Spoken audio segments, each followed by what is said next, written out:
জনাব আব্দুল সালাম পিন্টু, মাননীয় সদস্য, টাঙ্গাইল 2।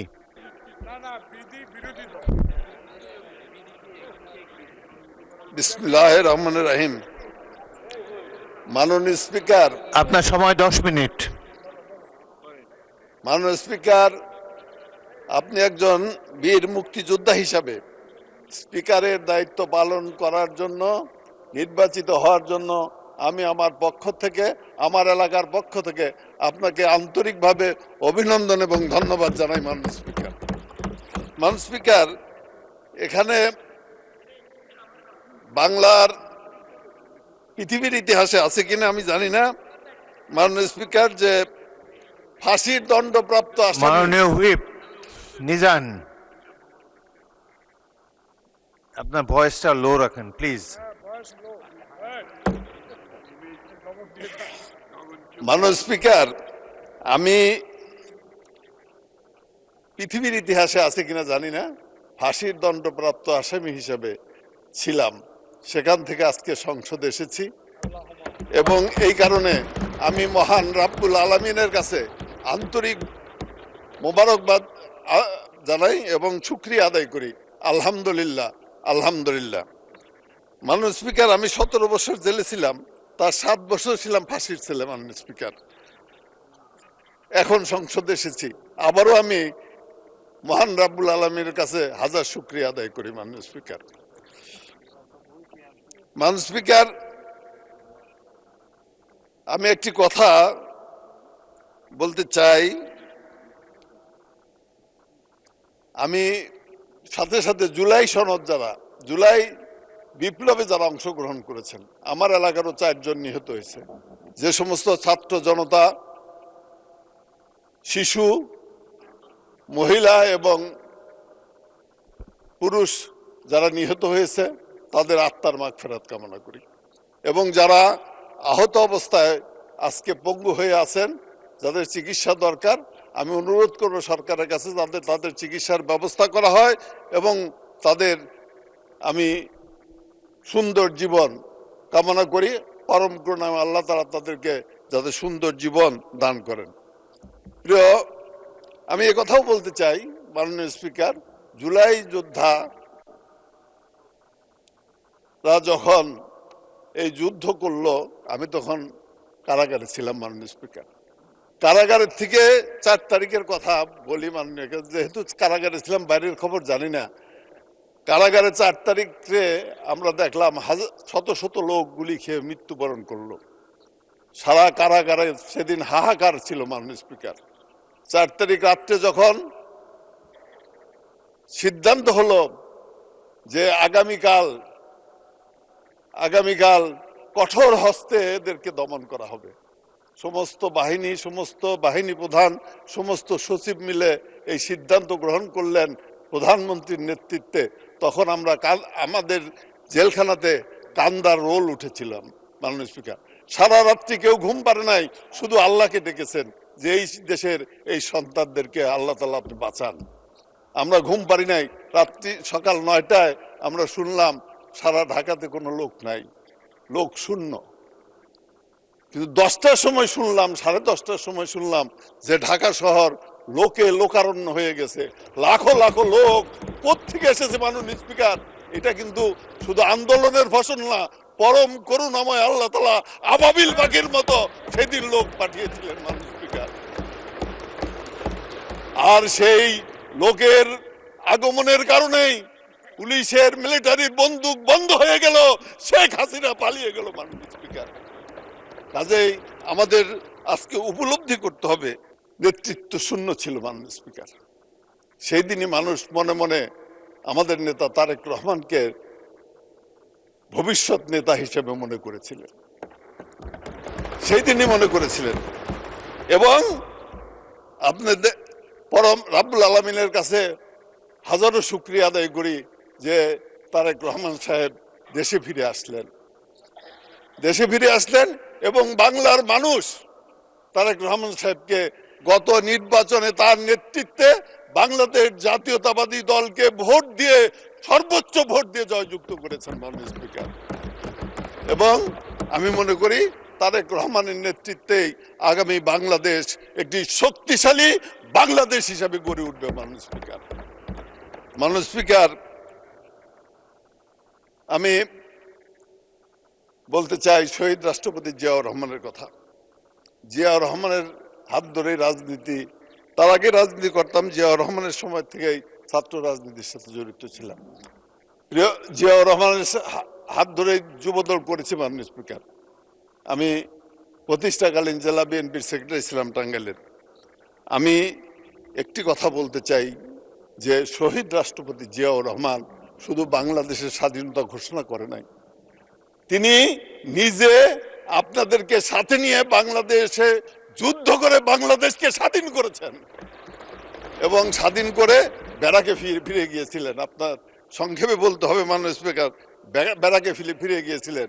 পরবর্তী টাইমে মাননীয় স্পিকার একটি প্রয়োজনে, জাতির একটি প্রয়োজনে 7ই নভেম্বরের বিপ্লবের মধ্য দিয়ে জিয়াউর রহমান আবার ক্ষমতায় এসেছিলেন এবং আপনি তার সাক্ষী। মাননীয় স্পিকার, জিয়াউর রহমান সাহেব ক্ষমতায় আসার পরে এই দেশকে শক্তিশালী করার জন্য, আপনি মনে আছে নিশ্চয়ই যে জিয়াউর রহমান ক্ষমতায় আসার সাথে সাথে সমস্ত জিনিসপত্রের দাম কমে গিয়েছিল। 80 টাকার লবণ 12 আনা হয়েছিল। তো সেই জিয়াউর রহমান এই দেশকে উন্নয়নের পথে নিয়ে যাওয়ার জন্য কৃষি উৎপাদন ব্যবস্থার স্ফুরণ ঘটিয়েছিলেন, উৎপাদন ব্যবস্থা 3 গুণ করেছিলেন, সাথে সাথে শিল্প বিপ্লবের ডাক দিয়েছিলেন। বাংলাদেশকে একটি শক্তিশালী রাষ্ট্র হিসাবে গড়ে তোলার চেষ্টা করলেন। বহুদলীয় গণতন্ত্র তিনি কায়েম করলেন এবং জিয়াউর রহমান সাহেবই কিন্তু মাননীয় স্পিকার বহুদলীয় গণতন্ত্র কায়েম করে আপনার আজকে আমাদের বিরোধী দলকে বলেন, আওয়ামী লীগকে বলেন, সকলকেই কিন্তু এই দেশে রাজনীতি করার সুযোগ করে দিয়েছিলেন। কিন্তু জিয়াউর রহমান যখন এই দেশকে খাদ্য রপ্তানি করা শুরু করলো, আহমদ শুকুর তুরে সেদিন গিনির প্রেসিডেন্ট ছিলেন, তো আহমদ শেখ তুরে সেই দেশে চাউল রপ্তানি করলো, বাংলাদেশ জেগে উঠলো, বাংলাদেশ বিশ্বের বুকে একটি শক্তিশালী দেশ হবে। সেই সময় মাননীয় স্পিকার চক্রান্তের পর চক্রান্ত, ষড়যন্ত্রের পর ষড়যন্ত্র করে আমাদের প্রিয় নেতাকে সেদিন হত্যা করা হয়েছিল। এই কারণে কথাগুলো বললাম, এর একটি কারণ আছে, এটা আমি পরে বলবো। মাননীয় স্পিকার তারপরে কি আসলো? একটি স্বৈর শাসন আসলো। মাননীয় স্পিকার, গণতন্ত্র শেষ হয়ে গেল। তারপরে আমাদের দেশনেত্রী বেগম খালেদা জিয়া আন্দোলনের মধ্য দিয়ে, সংগ্রামের মধ্য দিয়ে সেই দিন এই স্বৈর শাসনকে উৎখাত করে আবার গণতন্ত্র প্রতিষ্ঠা করেছিলেন। মাননীয় স্পিকার, এই কারণেই বলতে চাই, বেগম খালেদা জিয়া এই দেশে শিক্ষা ব্যবস্থার পরিবর্তন করেছিলেন, মেয়েদের শিক্ষা ব্যবস্থা অবৈতনিক করেছিলেন, এই দেশে মাদ্রাসাতে পর্যন্ত কারিগরি শিক্ষা চালু করেছিলেন। মাননীয় স্পিকার, এই দেশে উন্নয়ন, যমুনা সেতু করেছিলেন, পদ্মা সেতু, আজকে কথা বলেন, পদ্মা সেতুর জমি বেগম খালেদা অধিগ্রহণ করেছিলেন। আজকে এই ফ্লাইওভারের কথা বলেন, প্রথম ফ্লাইওভার বেগম খালেদা জিয়া উদ্বোধন করেছেন। মাননীয় স্পিকার, এই অবস্থায় যখন বাংলাদেশটা এগিয়ে যেতেছিল, বাংলাদেশটা একটা সমৃদ্ধশালী দেশ হিসেবে প্রতিষ্ঠিত হচ্ছিল, সেই সময়ে আমাদের নেত্রী বেগম খালেদা জিয়াকেও কিন্তু ক্ষমতাচ্যুত করা হলো, আর দেশটি অন্যের খাতে চলে গেল। মাননীয় স্পিকার, স্বৈর শাসন প্রতিষ্ঠিত হলো। মাননীয় স্পিকার, তাইলে কি দেখলাম আমরা? চক্রান্ত এবং ষড়যন্ত্র করে গণতন্ত্রকে হত্যা করা হয়, তারপরেই আসে স্বৈর শাসন। শুধু এখানেই নয় মাননীয় স্পিকার, চক্রান্ত করে আমি জেলখানায় দেখেছি। মাননীয় স্পিকার, আমাদের সহকর্মী, অনেক শ্রদ্ধেয় নেতা, অনেক মানুষকে কিভাবে ফাঁসিতে ঝুলিয়ে হত্যা করা হয়েছে, এটা আমার চেয়ে ভালো কেউ বলতে পারবে না। তাদের শেষ বাক্যটি কি ছিল সেটাও আমি জানি। মাননীয় স্পিকার, সময়ের অভাবে আমি অত কিছু বলতে পারবো না। তাদেরও আত্মার মাগফিরাত কামনা করি আমি। প্রিয় মাননীয় স্পিকার, সদস্য আরো 2 মিনিটে শেষ করেন, আরো 2 মিনিট বলেন। মাননীয় স্পিকার, আর একটু বাড়াই দিতে হবে। আচ্ছা, 3 মিনিট বলেন। মাননীয় স্পিকার, তারপরে দেখেন সেনাবাহিনীর ভালো ভালো অফিসারদেরকে সেদিন কিন্তু হত্যা করা হয়েছিল। মাননীয় স্পিকার, একটি চক্রান্ত এবং ষড়যন্ত্র করে। কেন? সেনাবাহিনীকে দুর্বল করার জন্য, সেনাবাহিনীকে ধ্বংস করার জন্য, বাংলাদেশকে ধ্বংস করার জন্য। অন্যদিকে বিডিআরদেরকে, নিরীহ বিডিআরদেরকে গ্রেপ্তার করে তাদেরকে শাস্তি দেওয়া হয়েছে। আমি চোখে দেখা, মাননীয় স্পিকার, বিডিআর এর পা ড্রিল মেশিন দিয়ে ছিদ্রি করা হয়েছে, বুক ড্রিল মেশিন দিয়ে ছিদ্রি করা হয়েছে। এটা কোনোদিন দেখি নাই।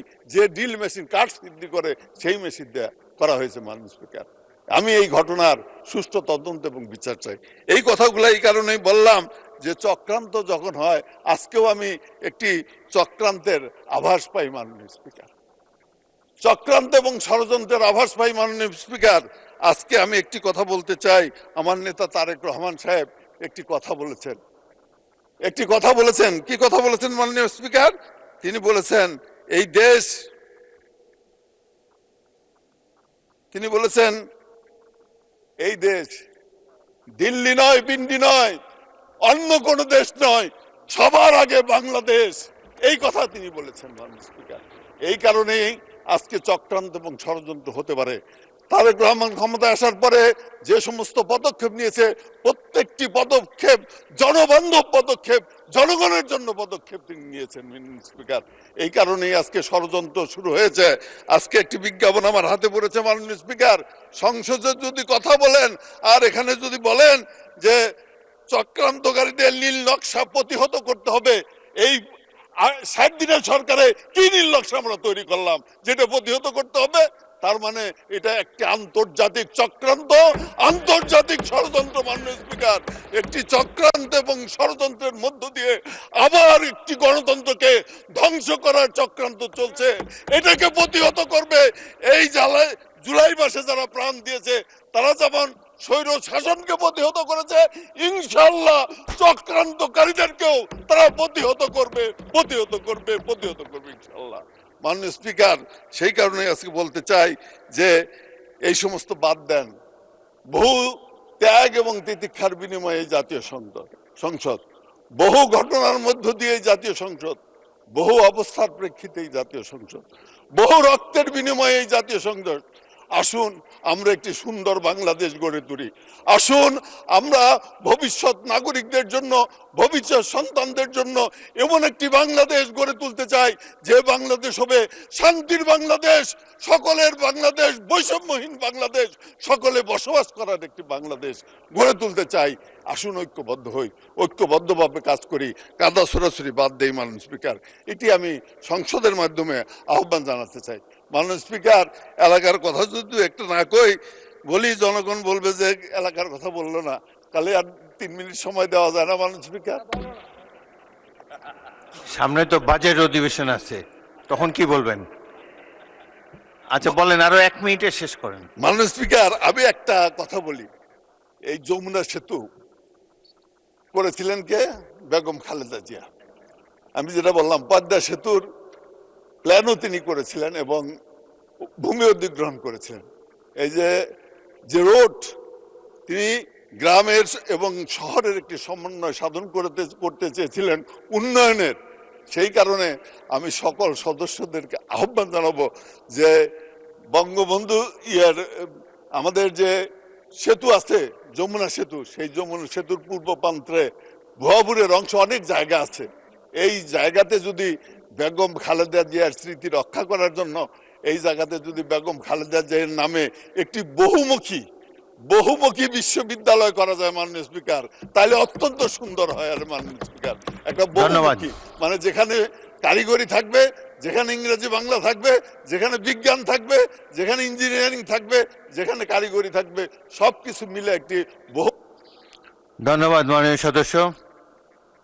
মাননীয় সদস্য আব্দুল সালাম পিন্টু, আপনি ফাঁসির কন্ডেম সেল থেকে জাতীয় সংসদে ফিরে এসেছেন সগৌরবে, সেজন্য আপনাকে অভিনন্দন জানাচ্ছি।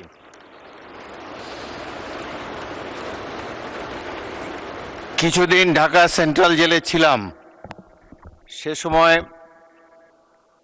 মৌলানা মতিউর রহমান নিজামী, মৌলানা দেলোয়ার হোসেন সাইদি, এখানে উপস্থিত মৌলানা মুজিবুর রহমান, এবং সেখানে সেই ডাইনিং হলে মেসের ইনচার্জ হিসাবে আপনি অনেক ভালো খাবার আমাদেরকে খাইয়েছেন, সেই জন্য আপনাকে ধন্যবাদ জানাচ্ছি।